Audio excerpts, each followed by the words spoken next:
Bava Kama Daf. This is Monday's daf Kuf Tezayin. Kuf Tezayin. So the last thing we learned in the Mishnah was that if one person is going with honey and one person with wine, and wine is cheaper than honey, and when he decides to help the guy out, he pours out his wine. He cannot then turn around to the guy with honey and say, "Reimburse me for my wine." All he can get is the schar, unless they made up prior to that. Then we had Rabbi Shmuel, the son of Bava Kama, said that they made a condition that, that you can actually pour out your wine, and talking about, and Taisha explained that. Told you that he's talking about where the owner of the honey wants him to pour out his wine so that he can use the barrel, even if the guy doesn't want to. That we force him to pour out the wine, and then we reimburse him for the wine that he lost. So we're up to the Gemara of Kuf Tezayin Amud Aleph on top of the page by the two dots. So what happens in our Mishnah says, if he turns around, the guy from the wine turns around to the guy from the honey and says, "Look, if I save your honey, will you pay me for the wine?" The guy says, "Yes, yes, yes." Then he has to. Now we had a concept that sometimes when you're hard pressed and you say yes, you don't really mean it. You're just saying anything just to get the guy to do it.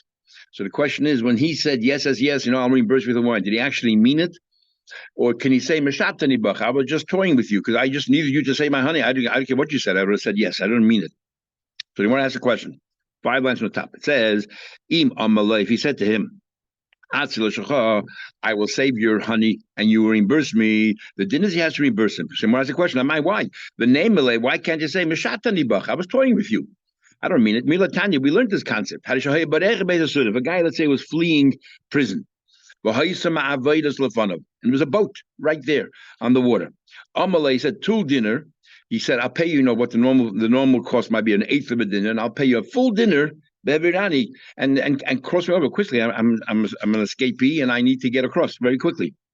When it comes to the other side, he doesn't have to pay the full dinner. He can only pay whatever the going rate is. And I promise you a dinner. I was hard pressed. I said things I didn't really mean what I said. So we have such a concept. Alma can tell I was toying with you. Why can't you say as well, reimburse you for wine, even though wine is cheaper than honey? It's a lot of money. When I said yeah, I was just so focused on my honey, I didn't really mean what I said. So the Gemara says, no, it's not. This case is not Meshatani bach. You have to pay. Why? Because Holoi Dami, this is actually more comparable l'seifa to the following case in the Brisa, the end of the Brisa. What's the case there? The im amalei, if he told him, Tul dinner zeh b'schara, if he said to him, take this dinner as a wage, behevanani, and cross me over, noisin le'schara misham, he has to pay the full dinner. Now let's understand the Brisa. What's going on here? The first part of the Brisa is fleeing from a prison, and he says, "I'll pay you a dinner, which is more than the wage. You have to, you don't have to pay the full dinner when you cross the water." And this, in the second stage, Brisa says, "If I promise him a dinner, I got to pay the full dinner." What's going on here? Ma'ash nodation, Ma'ash say, what's the difference? Amar Amar Chama. The difference is as follows: B'tzayid hashoyle dogim minayam. When you are just sitting there idle by, and I said to you, and the normal wage, let's say, is $1. The normal crossing, the hiring is $1, and I'm in a rush. So I say $10, and I don't mean $10. So all I have to pay is $1. But if it's causing you a loss, for example, they're a fishing trawler, and because I'm crossing the river, I missed so many opportunities. This came at a cost. Then you got to pay accordingly. And if you said a dinner, you got to pay the dinner, even though it's far more than a normal rental is concerned. So over here also by the wine. Over here by the wine, he said, "I'll reimburse you." It came at a loss because this person now tossed out his wine, cost him money. So in this case, you can't say, "I was playing around with you." You have to then carry the cost. So now the bottom line is, if there's a loss, you have to cover it if you promised him. If there's no loss and you promised him some exorbitant amount, you don't necessarily have to keep it. So a guy was fishing, but I lost money. I lost money because I could have caught more fish. And therefore you have to pay me the full price that we made up. Then the next case in the Mishnah was, my donkey was floating in the water, and your donkey, and they're threatened to be drowned, and your donkey was worth more than mine, so I jumped in and I rescued your donkey. I still don't get paid, even though I lost my donkey. You didn't ask me to do it, so all I do is get paid for the time. You have money. Well, I get paid for the time, unless I ask you, I'm going to do this, what I'm going to do. I'm going to save your donkey. Now, the principle is the same: wine, honey versus donkey against donkey. So, tzricha, what I need both cases for? I need both cases. The Yeshmini Kamais, one of the cases of the wine, Hashamu, the Chipitish Yavle. If I clearly enunciate, look, give me paying me for the wine that I'm pouring out to make kulim should be like a passet. The reason why over there you have to take a reimbursement for the full wine is because I tossed my wine out proactively. I did something to throw out my wine in order to make room for your honey. So you have to pay me full amount. Here the donkey fell in the water. Nothing to do with us. And all I'm doing is I'm passively not going to save my donkey. So I'm not actively incurring a loss. The person who's trying to rescue the donkey is not actively incurring a loss because the donkey is already in the water and threatened to be drowned, to drown. So therefore, in this case, because he's not actively getting a loss, maybe he doesn't get his full reimbursement. His name ain't Les Chade. Maybe only gets paid this for the time. Just tell the case of donkey, and not the case of donkey who doesn't actually lost. You have to pay the full amount. True, the other case. Why do I need both cases? Here the chiddush is the bestama ain't Les Chade. If you don't make anything up, okay, you only give me the wage because the donkey was drowning anyway. You didn't actively incur a loss. So if you don't make anything up, all you pay me is the wage. Should be mela because nothing, the other guy didn't do anything wrong here. I will hustle to be a dime here in the case of wine where I actively threw my wine out to save you. So maybe even if we didn't speak about it beforehand, it's obvious you would have to reimburse me for the wine. Why else would I have thrown away my good wine to save your honey? Maybe would have thought that even if you didn't make it up, you'll pay me for the whole amount. Therefore, we need both cases. So, interesting question. But Rav Kahana asked Rav an interesting question. What about Yorad Lahatzil? What happened? I went to save yours. We made up to save yours. I went to save yours, right? And I said, you'll reimburse me for my donkey. But good luck would have it, I saved mine. I saved yours, but at the same time, my donkey was spared as well. Nothing to do with me. The Abishah helps somehow the donkey survive. Do you still have to pay me? Now, very interesting question. I made up with you that I'm going to forsake my donkey. I'm going to rescue your donkey, and I did rescue your donkey. And you need to pay me the full amount of the value of my donkey. Turned out to be my good luck that the donkey survived. What happens then? Does the guy still have to pay me because we made up you'll pay me, and the donkey survived? It's just a good fortune, a mazel, a ness, or no? Now that the donkey survived, the other guy can say, "What am I paying you for?" I said I'll pay you, but you got your donkey. What do you want? Amalei, he said to him the concept, Mishamayo Rechimele. The Abishta had Rahmanis on the guy, he saved the donkey. It has nothing to do with the other guy. The other guy has to reimburse me. We made up, you're going to reimburse me for my loss of my donkey. Whatever the $100, you got to give me the $100. My donkey survived. That's what you mean, the Abishta. He made a miracle. How do I know such a concept? The story happened with Rav Safra. Because of B'Shayarta, he was traveling in his caravan, and miraculously, Levino a lion escorted them the whole way in this chus of Rav Safra to protect them from murders and bandits and all that kind of stuff, wild animals. Kol Laila, but they had to feed the lions every night. Every night, another person was a roster. Every night, someone else had to donate his donkey to the feed the lion, and they were all happy to do that because that protected them. Anyway, the night that it came to be Rav Safra's turn, he put his donkey out there for the lion to eat. But again, another nest happened, and the lion refused to eat the donkey from Rav Safra. Rav Safra jumped in and took his donkey back. So what do we see from here? Everyone had to give up the donkey, and Rav Safra took it back. His argument is, I did what I had to do. It survived. That was a miracle the Eibishter made, and therefore it's mine. And I'm Zaychit, it's mine. Says the Gemara, I'm asking a better question, says, in this case here, why did he, when you said Safra went to Bezaychit, it sounded like the donkey became Hefker. The donkey became ownerless because he gave it up to the lion, and then he's the first one who jumped in to get it. Why did he have to get it? When he gave it to the lion, he didn't say anybody can come and take it. It's only dedicated for the lion, but the lion didn't want it. It remained his. So why did he have to make a new kinyan to be zeichit? He gave it only on the mind that the lion will consume it. He never made a hefker for everybody else. So why should should it be? Tracy already asked, what do you mean? We know that if a lion comes and threatens your animals, and somebody else comes and saves your animal, he can keep it because it's hefker. So it is hefker because the owner was meyayish. What are we talking about? What are we asking of Safra? When you gave it to the lion, obviously you're meyayish. So Tracy wants to say that in that case over there, the lion definitely will gobble it up. Here, not every night necessarily the lion ate it up. I mean, that's what Taisa wants to say. Or we can say that just like a nest happened, that the lion protected them in Chus Safra, there was a good chance that the lion would not eat Rab Safra's donkey either in this Chus Safra. So therefore, in this case, there was no real yish, maybe. So Gemara said, "You're right. There's no real yish, and he didn't have to be zeichid because not really hefker. He just did it just to He didn't want people to start talking about him. Oh, he's an Indian giver. So this way, he went through the motions of making a new Kenyan, so that it appears that he was strongly at arm's length." Okay, so therefore, so interesting. So if the guy's donkey was saved, that's a nes from the Shemayim. You made up with him that he'll reimburse you $100 for that. He has to give you the $100 regardless. Now here's another interesting question. So by Rav, Rav asked Rebbe a question. What about Yodel Lahas? Okay, we made up. I'm going to give up my donkey and I'm going to try to save your donkey. What happens? I tried, but I didn't. I wasn't successful. I did not save your donkey. But in the meantime, I lost my donkey. Do you have to pay me for my donkey? Is it like you made up you'll pay me for my donkey, but only on the proviso that you're going to save my donkey? But since you didn't save my donkey, I never intended to save it for your donkey. Or the other guy can say, I gave up saving my donkey, which I could have, in order to save yours. It didn't work out, but you still have to pay me for my loss. So what is it? He went to try to save the other person's donkey. It didn't work out. He said to him, he said to him, that is a good, interesting expression. That is a very good question. In that case, because he was not successful, all he does, he gets paid for his time, but he does not get reimbursed for the loss of his own donkey because I gave you a job to do. You didn't do your job.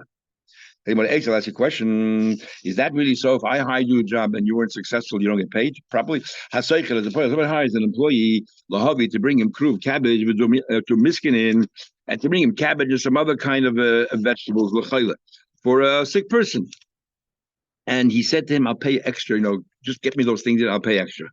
And then the guy got the cabbage, all these things, and he was supposed to get paid extra. But what happened? By the time he got to Shemesh, this sick person died.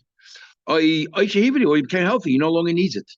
You still have to pay him the full amount. It's not his problem that you no longer need it. You hired me to get you these, cabbage and other things. I got it. Sometimes I think Dumiskin is like quince apples. I got you what you wanted, and the cause or the reason for what you needed for is no longer in existence. So what? You still have to pay full amount. So there's the same thing over here. I said I'm going to go try to save your donkey. So you have to, and you're going to pay me for the loss of my donkey. And I lost my donkey. You got to pay me. Amalek said to me, dummy. He did exactly what you asked him to. You had in mind for a particular reason. The reason is no longer relevant or no longer, there. That's not his problem. He carried out a shlichus. Over here, I said to you, I'll pay you for your donkey, but you have to save my donkey. You didn't carry out your shlichus. You didn't save my donkey. Why should I pay you for yours? He didn't do his little shlichus. Okay, tell him what we learned. Shayara, there was a caravan. The caravan that was traveling in the wilderness. And then they were threatened by a group of bandits to plunder and pillage all their assets and belongings. And so this is so mechashvi lefi mammon. So how do you calculate? What do you call it?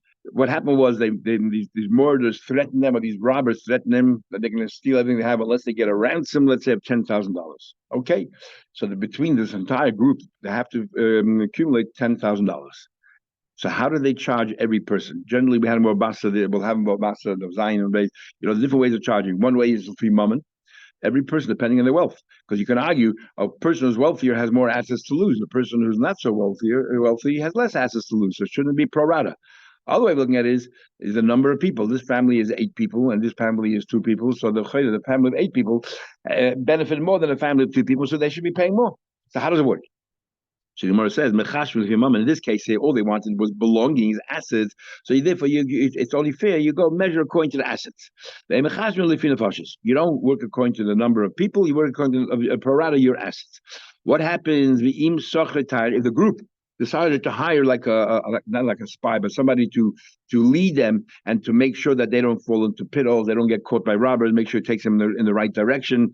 How do you divide the payment of this person? You do both. First of all, he's protecting your assets, but also he's protecting their lives. Because if they end up in the wrong place and get lost in the fire, who knows where they end up? So therefore, you do both, like 50-50. 50% will be according to the assets, and 50% of the money will be raised according to how many members are in the family. But one thing is you never change if there's a custom already existing in that area, in that neighborhood, of how they charge for these caravans, and you should follow and not deviate. These people who lead these caravans have the right to work out between themselves. They can make all kinds of rules. This is the rule. We travel together, and everyone has to be together. Everyone has to support each other. So, for example, if somebody loses a donkey, everyone has to donate together so that we can replace this person with another donkey. Bekusyu, and if what happens, it was this guy's fault, then then if he's negligent that he lost his donkey, we don't have to reinstate it. Because if it's not his fault, if that's the minig of that caravan, then everybody has to abide by it. If he says, "Give me a donkey, another donkey anyway," and I will make sure I will stay at night, do guard duty and everything else. Or he said nothing. He said better. Give me the money of the donkey. Don't give me another donkey. Give me the money of the donkey. I lost the donkey. Give me the money, and I promise I'll be vigilant. I'll help out at night and so on and so forth. Ain't shaming like we don't have to listen him at all because we're scared that he'll take the money. He won't buy a donkey. That's not the purpose. This arrangement we have is in order to make sure that we give you a donkey. But if you're not going to use you're going to have a donkey, then we don't have to give you money in order to have a donkey. Thinking about Pshita, obvious. Why should they give him money? The deal was, the conditions of joining this group is that if somebody loses a donkey, everybody chips in and may give him a donkey, but not to give him money. Like no, it's talking about a case. He already has another donkey, so he can get along with the other donkey that he has. He just lost one donkey. So so he can therefore say that he will watch. What are you worried about? That if he doesn't own a donkey, he's not going to be so particular. He doesn't have anything to lose. So why should he be up at nights and march them? But since he has other possessions, he will be mindful anyway. So therefore, if he's mindful anyway, maybe we should give him the money. Mashalan, shiny to lose the chad. If we give him two donkeys, he'll be much more vigilant than giving one donkey. The whole idea that everyone should have assets, what's the benefit? There's a vested interest in it. It's a sort of a selfish interest. The reason why they have this arrangement that everybody who has even a loser asset, we have to replace it. That if you have ownership, you feel responsible and you're going to help out and to mind and be on guard duty and so on and so forth. If you don't own any assets, they don't really care what happens, and we don't want that situation. Tanama, we learned, what about Svina, a boat? Was traveling on the sea. Came along this wave and threatened Latoiva to capsize this boat. Now, Vikila Masa, what do they do to make the boat lighter? They have to basically throw things off. How do you work out what things you throw off, who's you throw off? Is Mechashvin Lefi Masa. The only thing that we look at is the weight. We don't care that in one bag there's a bag of gold, in the other bag there's a bag of copper. It doesn't matter. It's the weight that's causing the boat to rock and be rickety. So we throw it off according to weight. So like Rashi said, one guy has 100 liters of gold, another guy has 100 liters of metal. We'll throw them both off. We don't care about the value. We should not in any way deviate from the meaning of that's what the meaning of the people, these captains are, these sailors. You have to follow exactly what they say. But and they have allowed to make normal rules. For example, it's talking about a whole group of boats, sailboats, whatever. The whole group of boats are traveling together. Again, they can say if somebody loses a boat, then we should everyone should chip it together, and we should give him another boat. And again, because if it's his fault, we will not replace it. If it's not his fault, we give him. If they say they go to a place where there are no boats being used anymore, and he lost a ship over there, then you don't have to give another boat. Obviously, if the boats don't go there, why would you replace the boat? This is what happened. In the month of Nisan, when there's a lot of water, the water goes much further up, closer to the banks. And in the month of Tishrei, where there's less water, so after the summer, the water recedes and much further out. The Nisan Mercheke Chad Ashla, let's say that in the month of Nisan, that the water is like only the distance of one Ashla from the shore. Well, but Tishrei, and in Tishrei Mercheke Ashla, in Tishrei, because the water is drier, it's much further out where the water begins. Let's say 2 Ashla, distance of 2 Ashla from the border. Because Oslo B'Yom Nisan, and this person in the month of Nisan decided to travel Lamakam Tishrei. He traveled Tishrei. If you're traveling on the water, Tishrei in your boat, you're much further away from the shore than because there's less water. So in the month of Nisan, he traveled all the way out there where normally you would travel Tishrei. And in Nisan, it's very, very deep, and you really you don't really have access to those boats. So Ma'ot, I would have thought it's not considered his fault. Daf Shei Noked, he's in the habit, because that's where they go in the month of Tishrei. So therefore, it's not really his fault. Kamash Lo, that's negligence, you don't have to reimburse him. He went to a place where boats don't go, therefore we don't have to reimburse him. That's it, because he went to, this is, even though in Tishrei this is a place where boats go, but in Nisan it's not, it's your fault, you should have been more careful. This caravan about caravan traveling in the wilderness. Well, my guys with Tarfa came along this, these soldiers, and jumped on them and seized the Echad man v'hitzel. All right, a group of robbers came in and stole whatever they can steal. And one guy came and saved, rescued whatever he can rescue. He till empty whatever he rescued, he puts it down the middle, and the real owners come and collect it. Even though he's the one who saved it, nobody else. They're all yayish. They can all come and collect it. But if he clearly says, he screams out before he does anything, I'm going to say whatever I can, and it all belongs to me. It belongs to him. Now, what's going on here? Either all the other people could have rescued their own products as well. Then what right do you have to keep it? Then I feel safe in Amlam said that even if you made a declaration, keep it. Who are you to keep it? And the owner still can collect it, so therefore they were not miyayish. It belongs to them. You're a ganef. You have no right to take it. If let's say they were unable to, none of them were able to rescue it, and therefore if you say I'm taking it, keep myself, you can. Then I feel even if you didn't make that declaration, since nobody can rescue it, they're abandoning hope. They're just like hefker, and anybody saves it, he can keep it. So why do we say in the first part of the Mishnah here, le'emtza, whatever he finds, he has to put in the middle, and everybody takes it? So you have a number of answers. Bava Kama says, Rama Bachama says we're talking about two partners, and Kigoin, we're talking about two partners there, and Kigoin there, and let's say in this particular case, when this happened, one partner, you know what? I'm no longer your partner. I don't have anything to do with you. I'm no longer your partner. So whatever I take is 100% mine, and I don't need your consent. Nobody can force two partners to remain partners. If a partner says, "I don't want to be your partner anymore," that's it. End of story. You don't want to be a partner.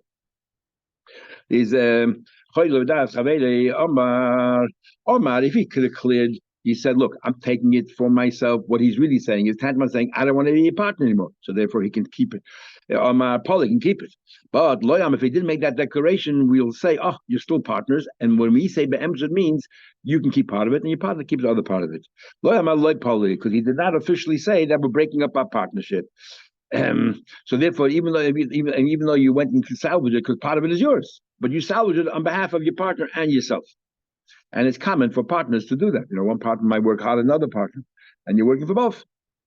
That's one answer. We're talking about partners. And that's why there's a difference if you make an announcement or not. The Rabbi said, we're talking about a worker who was hired by one of the owners of the ships. And we're talking about, but you cannot save.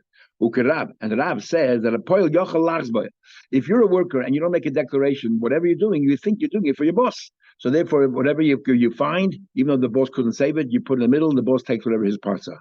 But if a worker says, I don't know, in the middle of the day, I quit, he can quit. So when you make an announcement, whatever I'm going to keep, whatever I find, I'm keeping, it's tantamount to saying, I quit. And therefore, you can keep it because you're no longer an employee. Rav said, we'll learn much more about this, that poil, that an employee can change his mind after the middle of the day. And as long as it did not change his mind, keep it it's still an employee. So if he didn't make his declaration, he's an employee. If he did the declaration, it's for himself. Says and why, if he changes his mind, he's no longer an employee? It's another reason altogether to see, because it says, Kivi b'nei Yisrael avadim, the Eden are my slaves, not slaves to slaves. And it's also referring to Mitzrayim, because at the end of the day, Mitzrayim, this is very interesting, the Mitzrayim were all slaves to Yosef, because in the famine, they all gave everything they had to Yosef. So all the Mitzrayim were slaves to Yosef. The Yidden were slaves to Mitzrayim. Yosef and the Yidden are one and the same. So the Yidden were slaves to Mitzrayim, and the Mitzrayim were slaves to the Yidden. So it's avodim la'avodim. Doesn't only mean presently you're working for somebody, it means that you were in Mitzrayim also avodim to avodim. I don't want that to continue. Rav Ashi says, so therefore you have no right to prevent an employee from quitting. If it causes you a loss because you have to hire new workers and to pay more, all that we'll learn more about this. Rav Ashi says, we're talking about a case that it can be saved, but it's very, very difficult.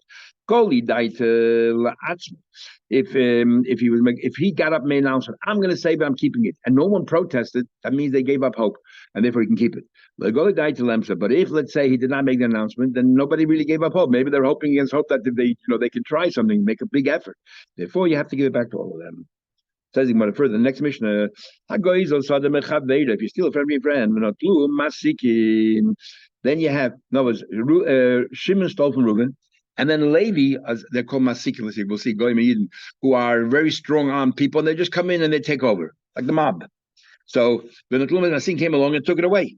So im makas medinihi, if let's say it happened everywhere, it's prevalent, they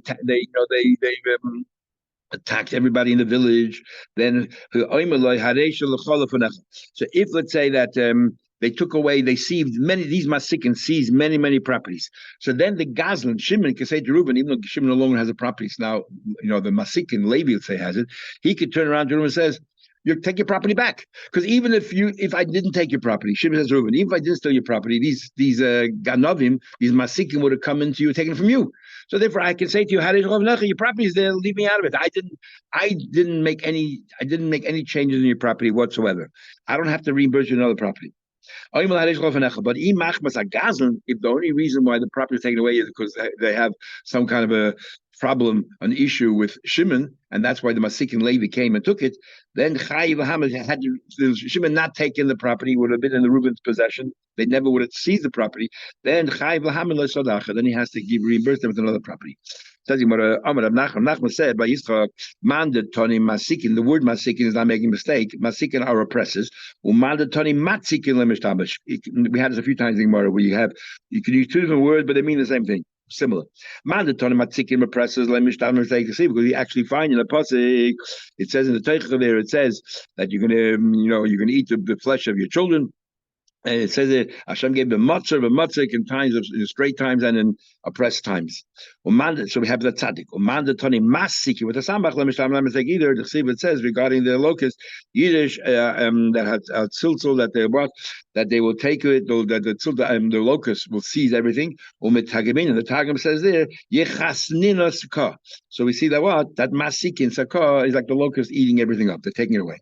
Now, if the reason why the Levi took it from Shimon, we're seeing a minute of Levi's ago, you read, took it from Shimon because of Shimon, then Shimon can't say, Reuben, your field is over there because it's your fault that the field was seized. What are you talking about? The only land that they seized was Shimon, but nobody else's. Then it already said in the beginning of the Mishnah. It says in the beginning of the Mishnah that if it's prevalent around the whole country, then he can say and he can say it's yours. So I automatically know that if it's not a Makar Medina, you cannot say it's yours. And Eloi, lie. So what's the Chiddush in the Mishnah saying here? But if the only reason why they seize the field because of Gazlan, he cannot say. Is that obvious from the first part? If we didn't have the last part of the Mishnah, we only had the first part. That if it's prevalent across the whole country, then he can say to the nigzol, to the victim, here's your property, take it, don't do it with me. So obviously, but if it's only for him, then he can't say that. So what's the Mishnah have to spell out for? Obviously, the Mishnah, the second case, is not as straightforward as it seems that they just took it because of him. What happened was, they did not take anybody else's property. They only took his properties. But what happened was he showed them, not like this. We're talking about a case here where Shimon, let's say, never stole the property from Reuben at all. These robbers came into town and they wanted to steal some property. So what Shimon did was he went to these Masikin and he showed them, hey, here's a property that's Reuben. Why don't you take it? It's a nice property. So therefore, the Chiddush and the second part of the Mishnah is, even though he didn't physically steal the property himself, he just pointed it out to the Ganovim. He knew the Ganovim came in to steal properties. He's responsible. So the Gemara, he showed them where the property was that they can say, and that's what it means. That if Levi took the property because Shimon pointed it out to them, even though Shimon never stole it, he has to now reimburse Reuben.